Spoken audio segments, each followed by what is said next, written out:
आणि आता पाहूयात मुलुख महाराष्ट्र सुपरफास्ट। केंद्रीय मंत्री नारायण राणे यांच्यावर केलेल्या टीकेनंतर शिंदे गटाचे आमदार दीपक केसरकरही काही प्रमाणात बॅकफुटवर आलेत। यापुढे नारायण राणेंविषयी बोलणार नाही असं दीपक केसरकर यांनी म्हटलंय।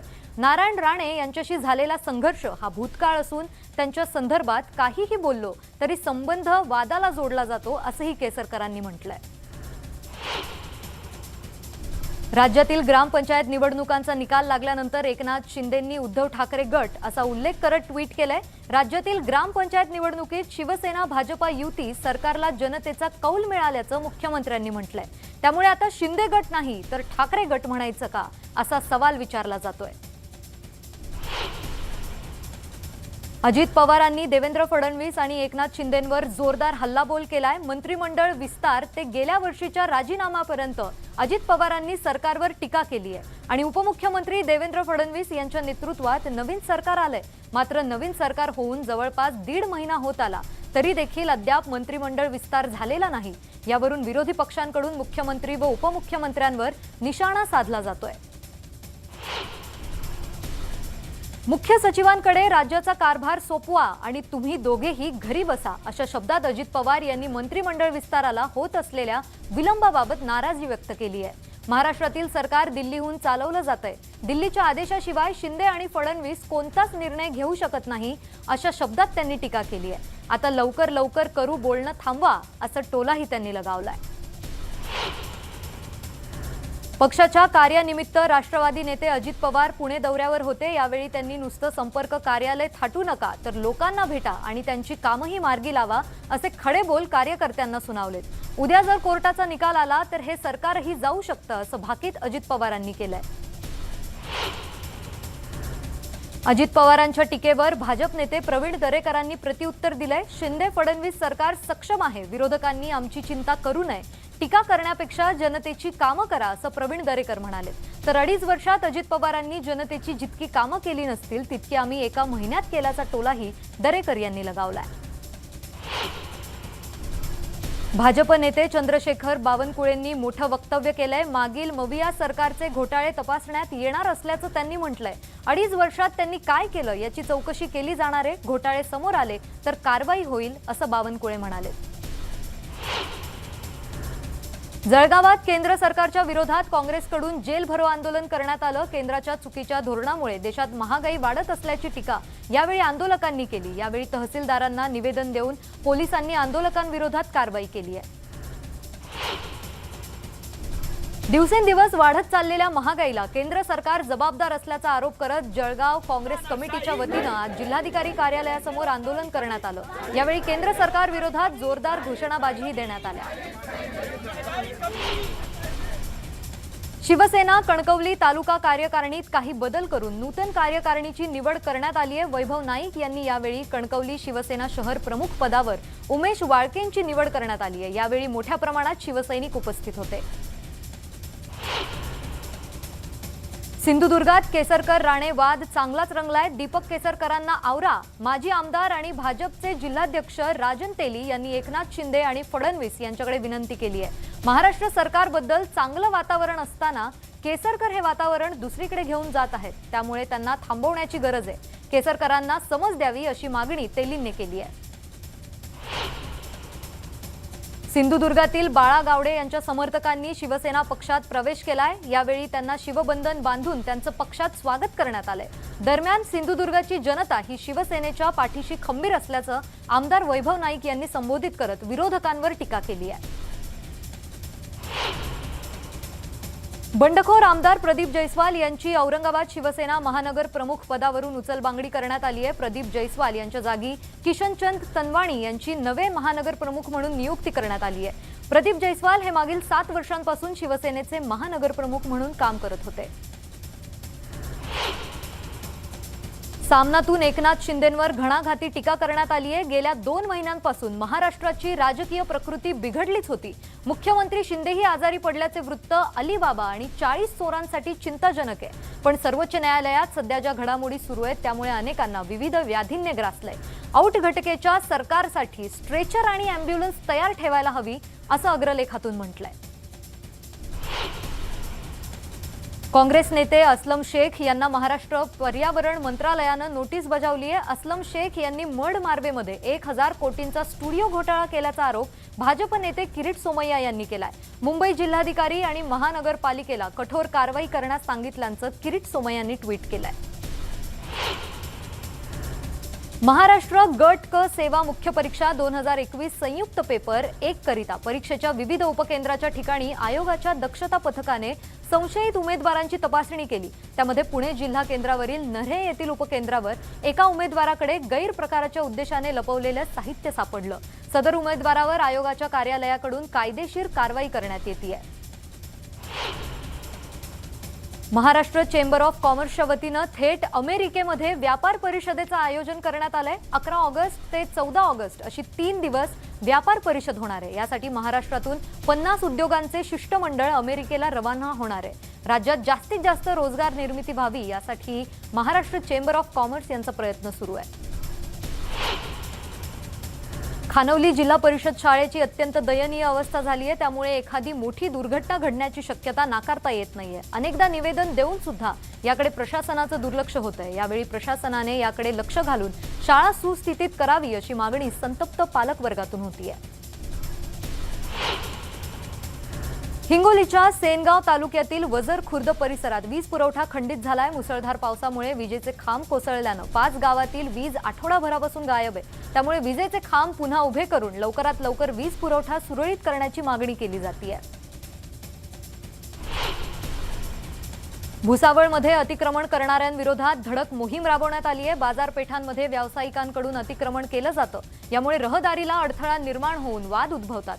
यामुळे वाहतूक विभागानं अतिक्रमण करणाऱ्यांविरोधात मोहीम राबवली आहे। सिंधुदुर्ग जिल्ह्याला पावसानं झोडपून काढलंय। 3 तास जिल्ह्यातील सर्वच भागात मुसळधार पाऊस कोसळला असून अनेक ठिकाणी नद्यांना पूर आलाय। वाशिम जिल्ह्यात काटेपूर्णा नदीच्या पुलामध्ये 2 दिवस झालेल्या अतिवृष्टीमुळे मोठ्या प्रमाणात गाळ व कचरा अडकला होता। नदीचं पाणी प्रवाहित होण्यास अडथळा येऊन पुलाला धोका निर्माण झाला होता। त्यामुळे जिल्हा प्रशासनानं हा अडकलेला गाळ व कचरा काढून नदी पाण्याचा प्रवाह मोकळा केलाय।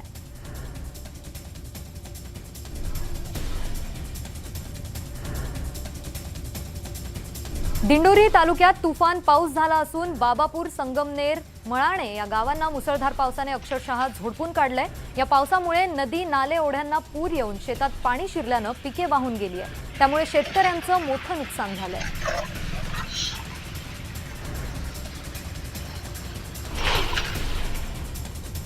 अकोल्यातील सातपुड्याच्या कुशीत असलेल्या वान प्रकल्पातील 2 वक्र दरवाजातून पाण्याचा विसर्ग वाढवण्यात आलाय, तर 4 वक्रद्वार प्रत्येकी 30 सेंटीमीटरने उघडण्यात आले। त्यामुळे मोठ्या प्रमाणात पाण्याची आवक वाढल्यानं नदीकाठच्या गावांना सतर्कतेचा इशारा देण्यात आलाय। बुलडाण्यात सुरू असलेल्या मुसळधार पावसामुळे खडकपूर्णा धरणाचे 3 दरवाजे उघडण्यात आलेत। या ठिकाणी आता मोठ्या प्रमाणात पाण्याचा विसर्ग सुरू असल्याने नदीकाठच्या गावांना सतर्कतेचा इशारा देण्यात आलाय। मात्र मुबलक पाणीसाठा झाल्याने स्थानिकांचा पाण्याचा प्रश्न मिटलाय। जळगावच्या यावल तालुक्यातल्या मोर मध्यम प्रकल्पाच्या पाणीसाठ्यात वाढ झाली आहे। या धरणाचे 2 दरवाजे 12 सेंटीमीटरने उघडण्यात आले। त्यामुळे या प्रकल्पातून नदीमध्ये 428 क्युसेक वेगानं पाण्याचा विसर्ग केला जातोय।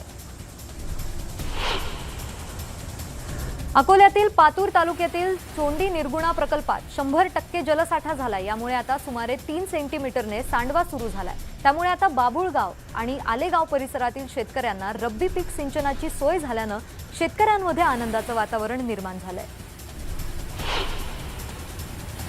बीडच्या परळी तालुक्यातील 10 गावांमध्ये ढगफुटी सदृश पाऊस झालाय। अतिवृष्टीमुळे या ठिकाणी शेतकऱ्यांचं मोठं नुकसान झालंय। त्यामुळे तात्काळ पंचनामे करून नुकसान भरपाई देण्याची मागणी यावेळी शेतकऱ्यांनी केली आहे।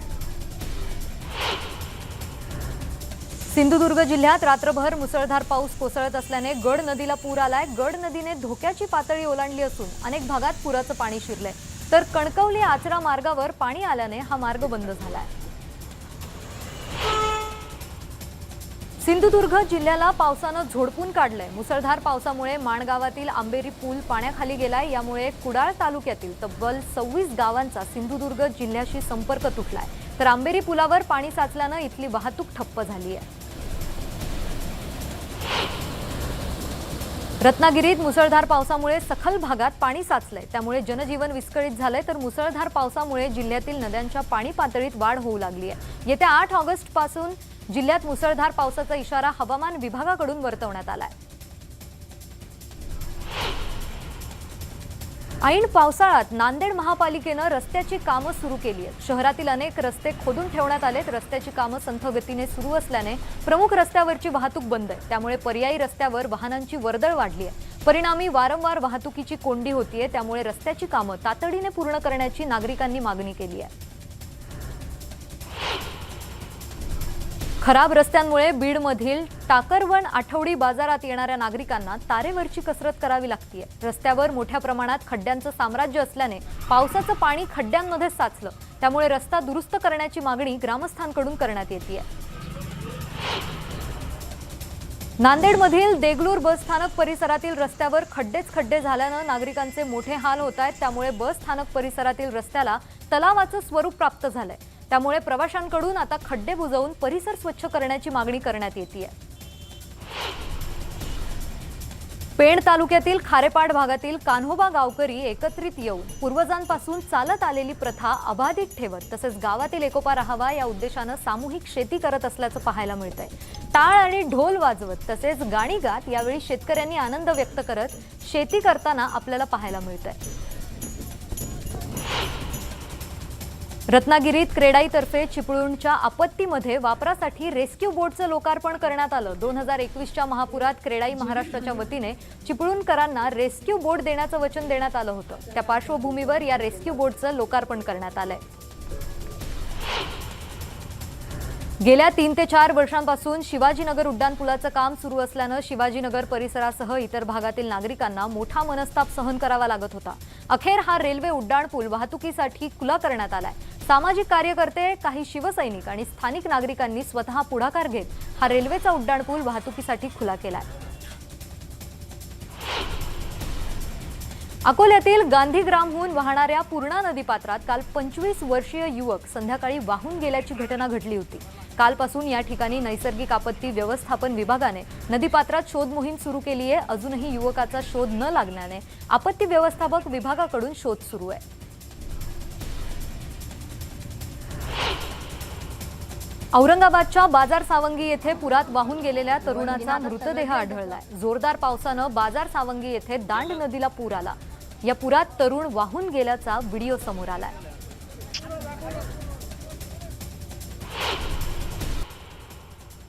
जळगावच्या चोपडा शहरातील समतानगरमध्ये जाणाऱ्या नाल्यावरील पुलाखाली घाणीचं साम्राज्य पसरलंय। अशात नाल्याला पूर आल्यास पुराचं पाणी मानवी वस्तीमध्ये शिरण्याची शक्यता आहे, त्यामुळे नगरपालिका प्रशासनाने या नाल्याची साफसफाई करून दुसरा गाळा वाहतुकीसाठी मोकळा करावा अशी मागणी केली जाते। मावळमध्ये एका 7 वर्षीय चिमुरडीवर अत्याचार करून तिची हत्या करण्यात आली होती। हे कृत्य करणाऱ्या नराधम आरोपीला फाशीची शिक्षा देण्यात यावी अशी मागणी मावळमधील जनतेकडून करण्यात येतेय। राज्य महिला आयोगाच्या अध्यक्षा रुपाली चाकणकर यांनी या चिमुरडीच्या कुटुंबियांची भेट घेतली। या प्रकरणी आरोपीला कठोर शिक्षा करण्यासाठी सरकारी वकील म्हणून उज्ज्वल निकम यांची नियुक्ती करण्यात यावी, यासाठी प्रयत्न करू असंही चाकणकर म्हणाल्यात। भंडारा सामूहिक अत्याचार प्रकरणाला राज्य सरकारने गंभीर घेतलं असून मुख्यमंत्री एकनाथ शिंदे यांनी स्वतः SIT मार्फत महिला IPS अधिकारी तपास करतील अशी घोषणा केली आहे। दरम्यान स्वतः नागपूर परीक्षेचे प्रभारी पोलीस महानिरीक्षक संदीप पाटील हे स्वतः तपासावर देखरेख करणार आहेत। गोंदिया जिल्ह्यातील कन्हाळ मोह येथे 35 वर्षीय महिलेवर अत्याचार झाला असून त्या घटनेचे पडसाद हळूहळू उमटायला लागलेत। यात गोंदिया लोधी समाज पीडित कुटुंबियांच्या पाठीशी उभा झाला असून नराधमांना त्वरित अटक करून भर चौकात फाशी देण्याची मागणी त्यांनी केली आहे। तर आरोपींना लवकरात लवकर अटक केली नाही तर तीव्र आंदोलनाचा इशारा लोधी समाज बांधवांनी दिलाय।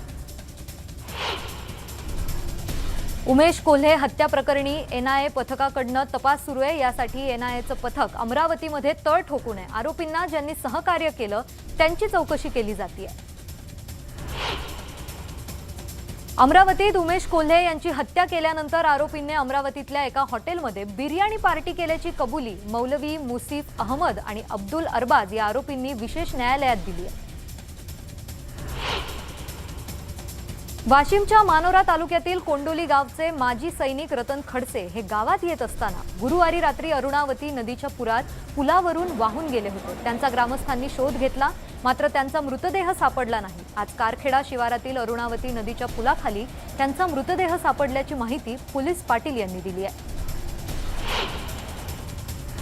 खराब रस्त्यामुळे औरंगाबादच्या गंगापूरमध्ये एसटीचं चाक तुटल्याची घटना समोर आली आहे। गंगापूर तालुक्यातील गवळी शिवरा हा रस्ता अतिशय खराब आहे। या रस्त्यावर यापूर्वीही अनेक अपघात झाले होते। या रस्त्यावरून जात असताना बसचा रॉड आणि नट तुटल्यानं हा अपघात झालाय। यात कुठलीही जीवितहानी झाली नाहीये। बुलढाणा जिल्ह्यातील जिजामाता स्टेडियमवर फुटबॉल स्पर्धेचं आयोजन करण्यात आलं। यावेळी महाराष्ट्रातून तब्बल 32 संघ या फुटबॉल स्पर्धेमध्ये सहभागी होणार आहेत। विशेष म्हणजे बुलढाणा शहरातील एका फुटबॉल संघात नायजेरियनचे खेळाडू सहभागी होणार आहेत। जळगाव जिल्ह्यातील भुसावळ येथे शाळा प्रशासन कमिटीच्या वतीनं सर्व विद्यार्थ्यांना सायकल आणि शैक्षणिक साहित्य उपलब्ध करून देण्यात आलंय। शाळेच्या शैक्षणिक गुणवत्तेत वाढ व्हावी यासाठी हा उपक्रम राबवण्यात आला। राष्ट्रवादी काँग्रेसच्या रोहिणी खडसे खेवलकर यांच्या हस्ते हे वाटप करण्यात आले।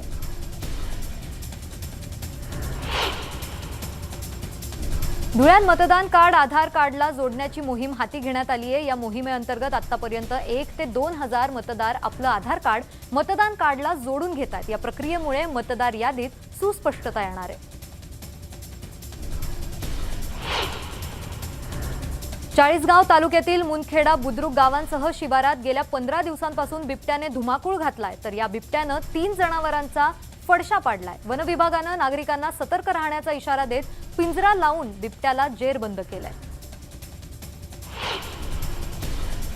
माळशिरस तालुक्यातील मगराच्या निम गावात नागपंचमीच्या निमित्तानं वावडी उडवण्याचा खेळ रंगलाय। या पारंपरिक खेळानं अगदी मागच्या अनेक पिढ्यांपासून आजच्या तरुणाईलाही भुरळ पाडली आहे। भुसावळकर सुद्धा स्वातंत्र्याचा अमृत महोत्सव साजरा करतायत। शेती क्षेत्रात शेतकरी उत्तम काम करतात, पण त्यांना सन्मानाची वागणूक देऊन मुख्य प्रवाहात आणणे आवश्यक असल्याचं प्रतिपादन ताप्ती एज्युकेशन सोसायटीचे अध्यक्ष डॉक्टर मोहन भाऊ पालक यांनी केलंय। स्वातंत्र्याचा अमृत महोत्सव आणि हर घर तिरंगा उपक्रम उत्साहामध्ये साजरा करण्यासाठी अकोल्यात 7.5 किलोमीटरचा धावण्याचा रिले आयोजित करण्यात आला होता। अकोला जिल्हाधिकारी कार्यालयापासून याला सुरुवात करण्यात आली। वर्धा जिल्ह्यात हर घर तिरंगा अभियान राबवण्यात येते। यासाठी सामान्य नागरिकांची परवड होऊ नये म्हणून जिल्हा प्रशासनाच्या वतीनं केंद्रातून झेंडा विक्री केली जाणार आहे। याचा शुभारंभ जिल्हाधिकारी प्रेरणा देशभ्रतार यांच्या हस्ते करण्यात आला। वाशिम जिल्ह्यातील ग्रामीण भागात 2,22,517 ठिकाणी राष्ट्रध्वज तिरंगा फडकवणार असून जिल्हा प्रशासन सज्ज झालंय। प्रत्येकानं हर घर तिरंगा हे अभियान एक राष्ट्रीय उत्सव म्हणून साजरा करण्याचं आवाहन जिल्हा प्रशासनानं नागरिकांना केलंय।